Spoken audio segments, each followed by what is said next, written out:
తండ్రి ఉంటాడమ్మా, ఒక తల్లి ఉంటుంది, వాళ్ళకి ఐశ్వర్యం ఉంటుంది. కానీ వాళ్ళు ఏం చేస్తారు తెలుసా, మనమే అన్ని తినేస్తే పిల్లలకే ఉంటుంది, మనం జాగ్రత్తగా ఉండాలి అని వాళ్ళు పండక్కి బట్టలు కొనుక్కోవడం మానేసి పిల్లలకు కొట్టారు.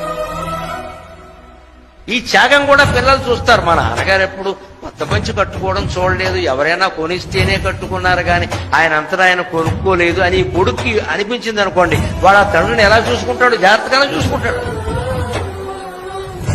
ఆకాంక్షిత బుద్ధి అంటే ఇది ఉంది, ఐశ్వర్యం ఉంది, కానీ పిల్లల కోసం అట్టి పెట్టదలుచుకున్నాం మనం, అందుకని కొన్ని ఖర్చులు తగ్గించుకుంటాం.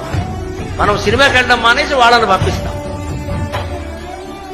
కొత్త దంపతులు ఇంట్లో ఉన్నారు అంటే పెద్దవాళ్ళు కొన్ని కోరికలు మానేసుకుంటారు. వద్దు వాళ్ళ కుర్రాళ్ళు వాళ్ళు సరదా పడుతున్నారు, వాళ్ళు వెళ్ళలేండి, మనం కూడా పెడితే హోటల్ బిల్లు ఎక్కువైపోతుంది అని వీళ్ళు నాకు ఈ పూట తినాలని లేదురా అని తల్లి ఆగిపోతుంది. ఎందుకంటే డబ్బులు ఖర్చు అవడం ఇష్టం.